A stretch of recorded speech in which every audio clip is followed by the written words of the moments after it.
अस्सलाम वालेकुम नाज़रीन, मैरान टीवी न्यूज़ में आके भली कार मां है फराशा। सब खां पहिरियां हिकु नज़र हेडलाइन ते।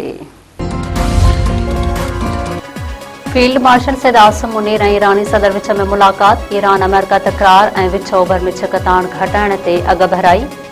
वफ़ाक़ी घरू वज़ीर मोहसिन नक़वी चयो आहे त उन अॻ भराई सां डिघे अमन जी राह हमवार थियण जी उमेद आहे। इस्लामाबाद मुफ़ाहमती यादाश्त जी बहालीअ लाइ क़दमनि ते ख़यालनि जी ॾे वठि कई वई। ईरानी सदर पंहिंजे हुकूमत जे मौक़िफ़ ऐं ख़दशनि खां आगाह कयो। ISPR मूजिबि फील्ड मार्शल जी ईरानी सुप्रीम काउंसिल जे मेंबर मोहसिन रज़ाई सां बि मुलाक़ात। ईरानी स्पीकर मोहम्मद बाक़र गालिबाफ, ईरानी परॾेही वज़ीर अब्बास अराग़ची ऐं ईरानी घरू वज़ीर सिकंदर मोमी सां बि मुलाक़ातूं थियूं।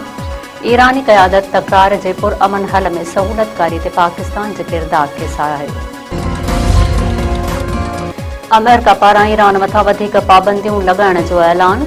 अमेरिका जे नाणे वारे वज़ीर स्कॉट बेसेंट चयो आहे त ईरान जे सोन, डिजिटल असासन, शिपिंग टेक्नोलॉजी ऐं ॿियनि शोबनि मथां नयूं पाबंदियूं लॻायूं वयूं आहिनि। ईरान सां ताउन कंदड़ मुल्कनि खे बि गिरफ़्त में आंदो वेंदो।